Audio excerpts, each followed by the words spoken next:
Bonjour à tous, bienvenue à l'émission Rencontre. Les deux sessions annuelles de Chine, la cinquième session du 13e Comité national de l'APN et de la CCPPC se tiennent en ce moment à Beijing. Il s'agit des dernières sessions du 13e Comité national. Quels sont les grands thèmes des deux sessions de cette année? Quelles sont les perspectives du développement économique et social de la Chine? Quel avenir pour la diplomatie chinoise? Pour en discuter, nous avons le plaisir de recevoir aujourd'hui sur notre plateau M. Ding Yifan, professeur à l'Université des langues étrangères de Beijing et chercheur principal à l'Institut Taihe, et M. Wu Zexian, commentateur de CGTN français. Bonjour. Bienvenue à tous les deux. Bonjour. Monsieur Ding, d'après vous, quel est le thème principal des deux sessions de cette année? En fait, le point essentiel de cette année, c'est probablement consolider la confiance et stabiliser les espérances. Parce que, en fait, depuis la fin de l'année dernière et depuis cette année, le premier mois de janvier et février, il y a une certaine instabilité. D'abord, il y a un adoucissement de la demande dû à la situation extérieure, etc. Puis, il y a le ralentissement de l'économie mondiale commence à se faire sentir aussi en Chine même. Donc, la Chine a pris des décisions pour essayer de renforcer la demande intérieure.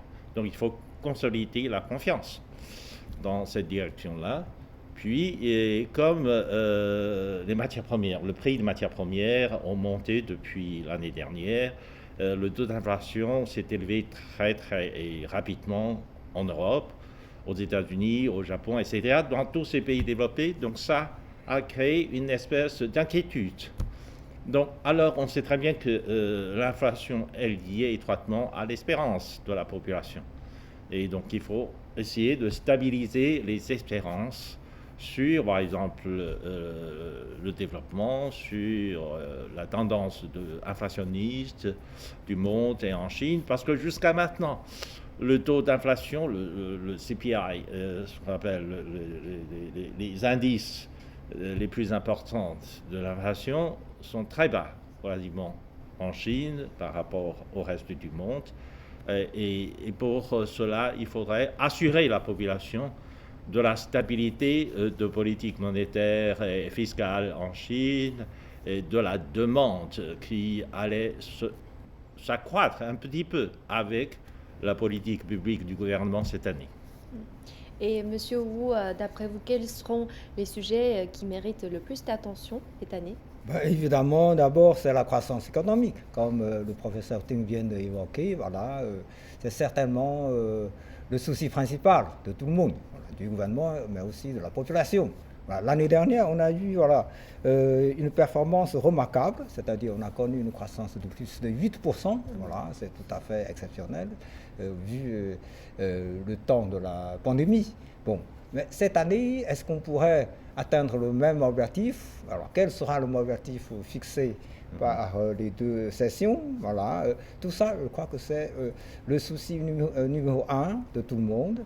Alors, on parlera évidemment d'autres choses qui sont liées, voilà, par exemple, de l'emploi. Voilà.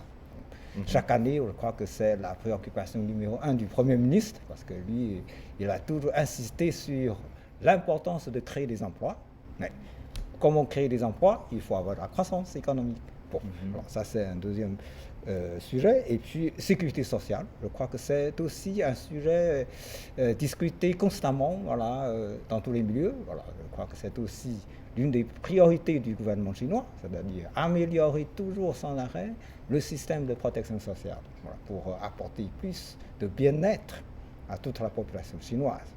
Mais sachez qu'aujourd'hui, on a tissé le plus grand réseau de protection sociale dans le monde, parce que les Chinois sont très nombreux. Voilà, pratiquement tous les Chinois sont couverts aujourd'hui par le système de protection sociale. Mais il est question toujours d'améliorer, voilà, ce système. Et puis, à mon avis, il y a aussi un sujet qui pourrait être intéressant pour tout le monde, c'est le vieillissement de la société. Voilà. Bon. Récemment, le gouvernement chinois a publié 2 documents officiels pour voir comment on pourrait mieux servir les personnes âgées. parce que les personnes du troisième âge, comme on je dit. fais partie des vieux. Je fais partie des vieux, c'est pour ça que personnellement, je m'intéresse énormément à ce problème. Voilà. J'ai 70 ans cette année, mais sachez que je dois m'occuper encore de ma mère, qui est âgée de 94 ans. Alors bon, ma sœur m'aide beaucoup, parce que c'est elle qui s'occupe principalement de ma mère. Mais vous voyez, c'est une situation assez générale en Chine. Maintenant, les gens vivent de plus en plus longtemps. Voilà. Donc, les personnes âgées comme moi devraient s'occuper encore de la génération précédente. Vous voyez, donc ça, ce sera aussi un sujet intéressant. Et puis, je crois qu'il y aura d'autres sujets comme l'innovation. Récemment, je crois que le comité central du parti a encore discuté de ça. Voilà, l'innovation technologique pour donner plus de dynamique à l'économie, à la croissance. Et puis l'environnement. L'environnement, c'est certainement aussi un sujet majeur et constant que le gouvernement traite, mais qui concerne aussi la vie de toute la population. Et enfin, je crois que le développement rural reste toujours d'actualité. C'est vrai que la Chine a remporté la victoire dans la lutte contre la pauvreté, mais il est toujours question de prévenir le retour des gens qui se trouvent encore dans une situation relativement précaire, c'est-à-dire qui viennent sortir du seuil de pauvreté, mais qui risquent, à cause des maladies, à cause de toutes sortes de difficultés, pourraient retourner dans l'état de pauvreté. Donc il est toujours question de prévenir au retour de la pauvreté avec le développement rural, parce que les gens qui vivent dans des situations plus ou moins précaires, ce sont souvent des gens qui vivent dans des zones rurales. Donc le développement rural, ce sera aussi un sujet majeur. Bon, en tout, je crois que tous ces sujets-là pourraient être discutés au cours des deux sessions. Monsieur Ting, d'après vous, quel sera le taux de croissance du PIB cette année de la Chine? Bien sûr, on n'aura pas un taux de croissance de 8%. C'est exceptionnel, c'est parce que par rapport à 2020. Parce qu'en 2020, nous avons un taux de croissance seulement de 2 et quelques pourcents. Donc, la manière dont on calcule le taux de croissance, c'est par rapport à l'année précédente. Donc, l'année 2021 a eu un taux très fort de croissance parce que par rapport à l'an 2020, il y a d'une certaine manière un rattrapage de manque de la croissance dû à la pandémie en 2020. C'est pour ça que 2021, nous avons eu un taux de croissance aussi fort. Mais tout de même, c'est un taux de croissance exceptionnel. Parce que dans d'autres pays, ils ont aussi un taux de croissance très fort l'année dernière, en 2021, mais seulement en 2020, ils ont un taux de croissance négatif. Donc même s'ils ont eu un taux de croissance très fort en 2021, leur économie n'ont pas beaucoup développé. Parce que c'est par rapport à 2020 et par rapport à 2019. Tandis que la Chine, par rapport à 2019 et 2020, nous avons connu déjà une croissance exceptionnelle. En tout, l'année dernière, le PIB chinois a dépassé le PIB de l'Union européenne, de toute l'Union européenne. Ça, c'est un record historique très important. Et quelles seraient les tendances économiques cette année? Cette année, il y a des tendances qui indiquent que la tendance va continuer pour ce qui concerne l'exportation, par exemple. L'année dernière, en 2021, l'exportation est exceptionnelle parce que nous avons eu un record de l'exportation. Parce que la chaîne de production était dérangée, était arrêtée dans beaucoup de pays du monde, même pour des grandes multinationales. Elles ont fait un mauvais calcul en faisant déplacer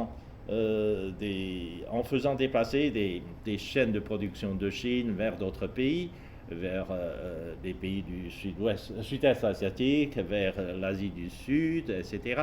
Alors que, parce que la pandémie a empêché le fonctionnement normal de ces chaînes de production, ils ont été obligés de faire retourner en Chine les commandes.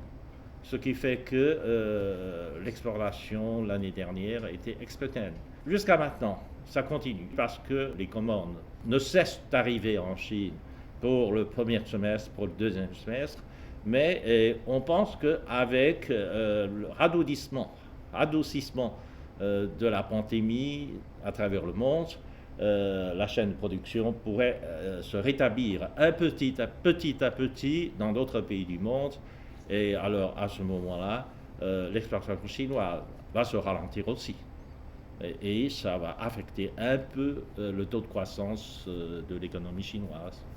Et donc la croissance stable sera l'objectif principal du travail économique de cette année. Monsieur Wu, d'après vous, quels efforts doivent être mis en œuvre pour parvenir à cette croissance stable? À mon avis, c'est très simple. Voilà. Logiquement, il faut encourager la création des entreprises. Pour assurer la croissance économique, il faut avoir un nombre croissant des entreprises. Mais justement, sur ce plan, le gouvernement chinois a fait beaucoup d'efforts. Dans quel sens? Dans le sens d'alléger les charges fiscales et sociales des entreprises. Voilà. L'année dernière, je crois qu'on a fait beaucoup d'efforts. Il y a eu des chiffres là-dessus, pour alléger justement les charges fiscales et sociales des entreprises. Alors, en même temps, il faut simplifier les formalités pour la création des entreprises. Je crois que maintenant, c'est très simple. Et il ne suffit plus, donc, il n'est plus nécessaire d'attendre une approbation. Il suffit d'enregistrer. Si vous voulez créer votre entreprise, il suffit d'enregistrer votre demande et c'est tout. Vous n'avez pas besoin d'attendre une approbation quelconque. Bon. Et bien sûr, vous devez vous arranger aux réglementations nécessaires, parce qu'après, il y aura des contrôles. Bon. Mais là, de toute façon, pour la création des entreprises, c'est beaucoup plus simple aujourd'hui. Alors, l'année dernière, je crois que j'ai un chiffre qui est là. L'année dernière, il y a eu plus de 13 millions d'entreprises nouvelles qui ont été créées. Je veux dire des entités économiques, c'est-à-dire des entreprises ou bien des commerçants individuels. Tout confondu, il y a donc eu plus de 13 millions de nouvelles créations des entités économiques. Ça, c'est remarquable, mais je crois qu'on devrait continuer dans ce sens pour favoriser la création des entreprises. D'un autre côté, il y a aussi question d'encourager les capitaux étrangers à continuer à travailler en Chine. Là-dessus, des investissements. Donc l'année dernière, je crois qu'il y a eu aussi des chiffres très intéressants. Impressionnant. Impressionnant. Donc l'année dernière, qu'est-ce qu'on a fait? On a eu une augmentation de pratiquement de 15%. Une augmentation de 15% des investissements étrangers en Chine. Direct en Chine. Et plus de 60 000 entreprises aux capitaux étrangers ont été créées l'année dernière. Vous voyez, donc, je crois que la création des entreprises, c'est très important. Et puis l'innovation aussi. L'innovation, il ne suffit pas simplement de créer des entreprises, il faut que ce sont des entreprises de technologie avancée. Ça c'est très important. Bon. Et puis, la coopération avec l'extérieur. La Chine, c'est un grand pays de commerce extérieur. L'année dernière, il y a eu aussi une augmentation remarquable dans les échanges commerciaux de marchandises entre la Chine et le reste du monde. Plus de 21%. Vous voyez, et en temps de pandémie. Bon. Donc je crois que sur tous ces plans-là, il faut faire des efforts pour assurer une croissance dont on a parlé, professeur Ting. Et un modèle inédit de développement basé sur l'économie numérique est en train de devenir le nouveau moteur de croissance mondiale. Et cette tendance est clairement inscrite dans le 14e plan quinquennal. Monsieur Ting, quelles sont les particularités, mais aussi les avantages du développement de l'économie numérique en Chine? Je pense que la pandémie a joué en faveur, d'une certaine manière, du développement de l'économie numérique en Chine. Et quand on regarde, par exemple, la dimension de l'économie numérique en Chine l'année dernière, elle atteint plus de 39 000 milliards de yuan. Cela veut dire quoi? Cela veut dire que ça représente un peu plus de 38% du PIB national. Donc ça fait beaucoup. C'est énorme, c'est très important. Et parmi ce qu'on appelle l'économie numérique, on fait une distinction entre ce qu'on appelle le développement du secteur numérique, c'est-à-dire l'industrie numérique, et la numérisation des industries. Les deux font ce qu'on appelle l'économie numérique. Et le développement, le secteur numérique représente à peu près 20% de toute l'économie numérique.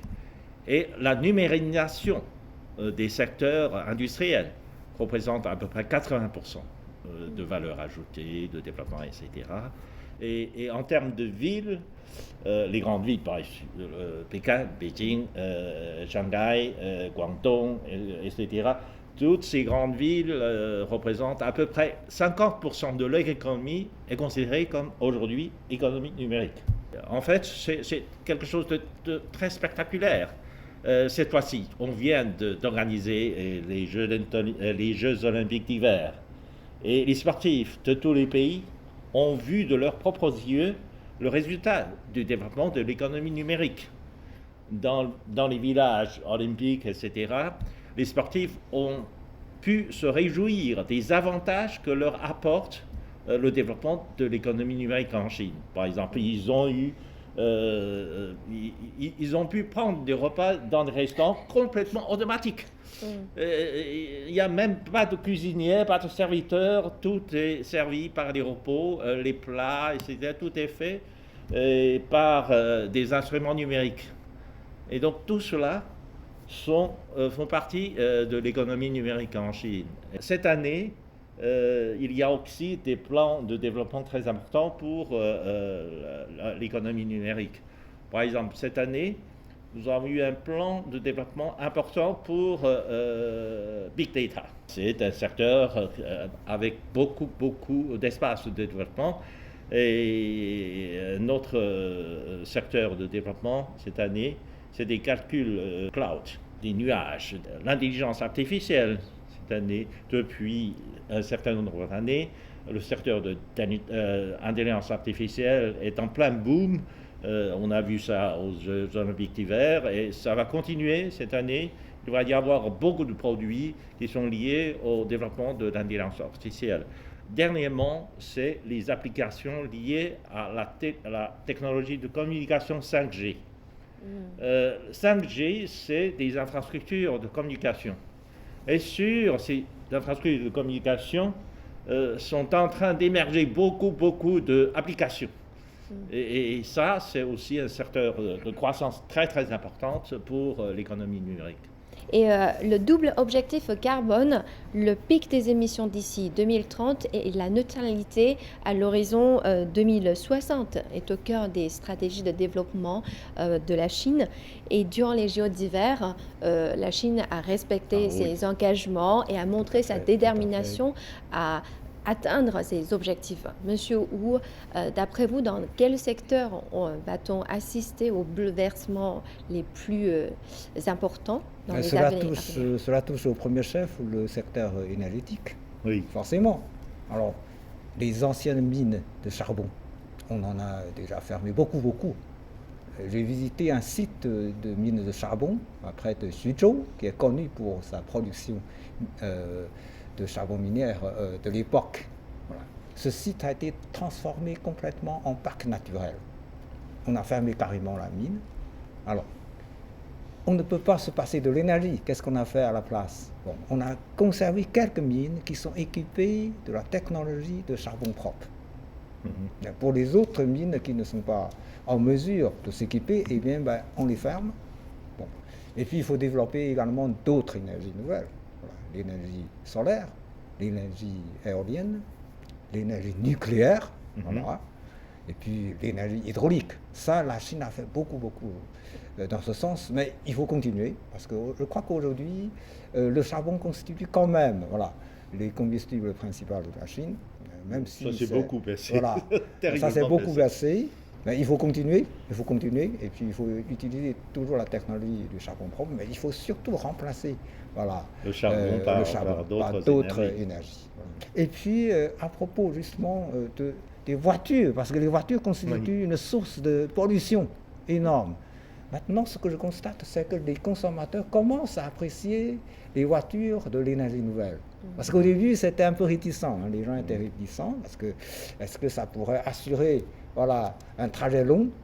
Bon, je crois que maintenant, aujourd'hui, de plus en plus de consommateurs achètent des voitures de l'énergie avec le progrès de la technologie. Bon.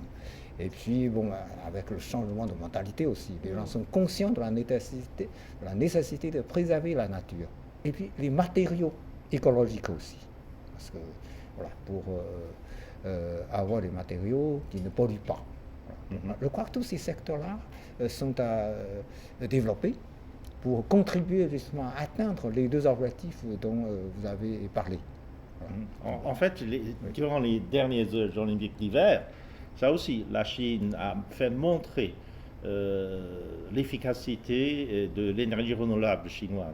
Parce que pendant toutes les compétitions, l'électricité fournie au village, aux places de compétition, sont ce qu'on appelle l'électricité verte, c'est-à-dire complètement issue de l'énergie renouvelable.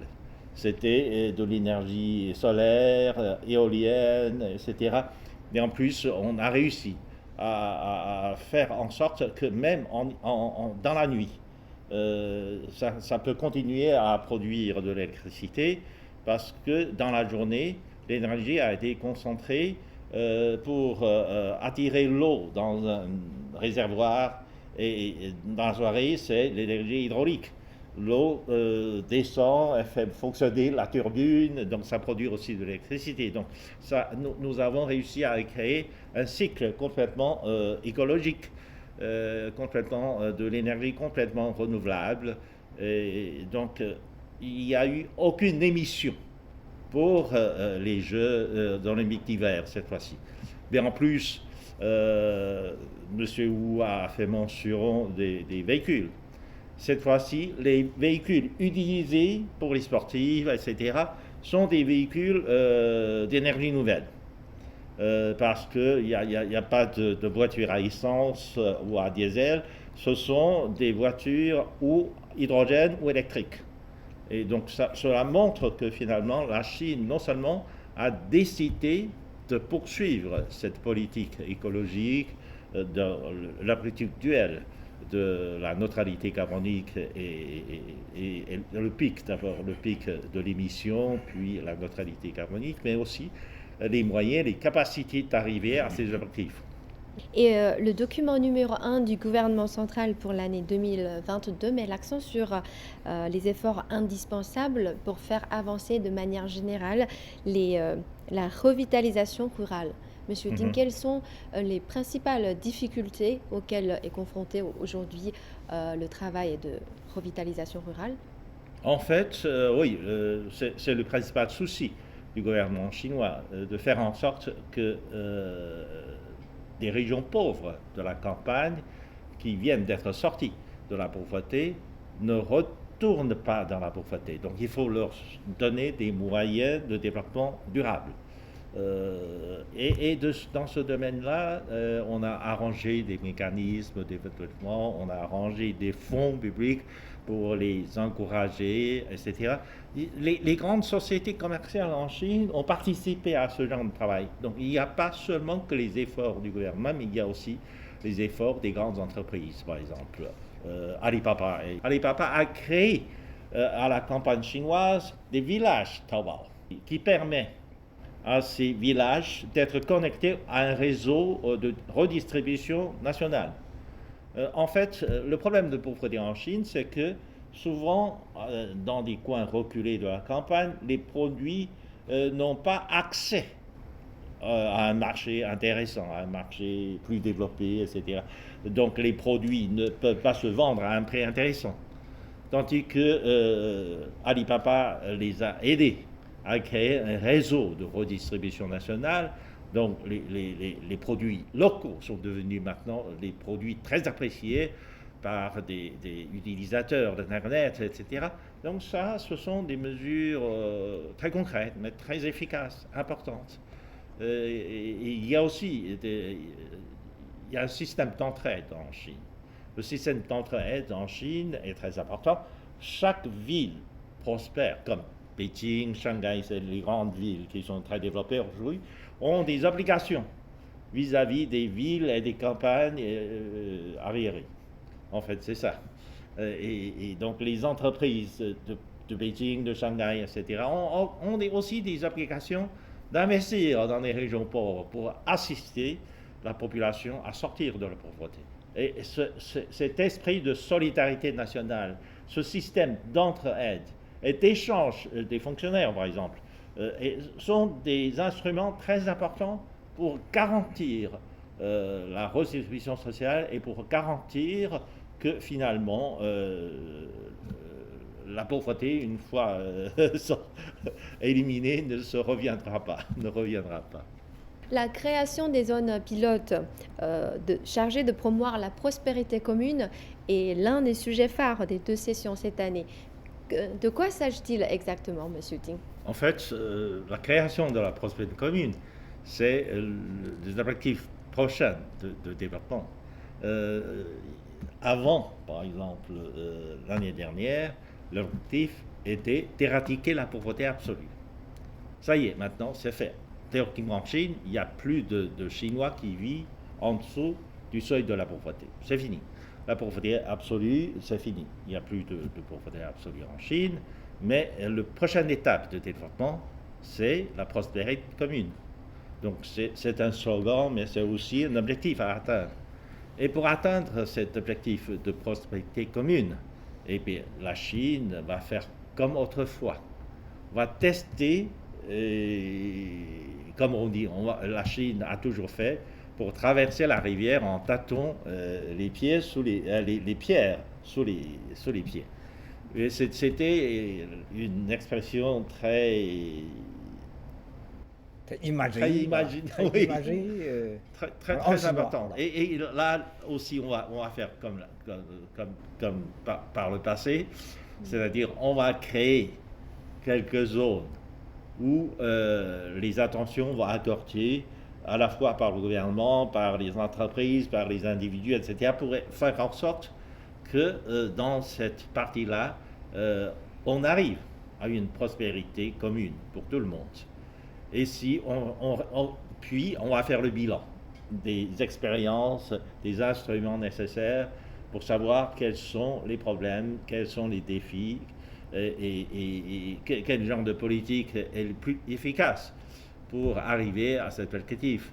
Et une fois réussi, on va répandre l'expérience d'une zone à une autre, d'une région à une autre, d'une province à une autre, pour finalement arriver à une prospérité nationale. Et la conférence de presse du ministre chinois des Affaires étrangères est devenue un rituel important des 2 sessions annuelles. Monsieur Wu, quelle sera la direction de la diplomatie chinoise pour cette année? Disons que la direction de la diplomatie chinoise est constante. Voilà, le souci pour la diplomatie chinoise reste toujours la paix et le développement. Donc je crois que pour l'année 2022, ce sera toujours la ligne principale, la ligne directrice de la diplomatie chinoise. Préserver la paix dans le monde, promouvoir le développement. Alors, il est aussi en question de défendre les intérêts de la Chine. La Chine a besoin de se développer. Alors, pour se développer, il faut avoir un environnement de paix. Bon. La Chine a besoin de se développer, et pour se développer, il faut avoir des partenaires. Voilà, on ne peut pas se développer tout seul. Aujourd'hui, avec la mondialisation, avec la connexion entre tous les pays du monde en matière d'échange économique, bon, on ne peut pas rester isolé. Donc, la Chine travaille toujours en faveur donc, de la paix et du développement, de la coopération. Je crois que ce sera toujours le sujet principal qui sera traité au cours de la conférence de presse qui sera donnée par le ministre chinois des Affaires étrangères. Je vous remercie d'avoir participé à cette émission et d'avoir livré vos analyses. C'est un plaisir. Voilà, c'est la fin de cette émission Rencontre. Merci de nous avoir suivis. À la prochaine.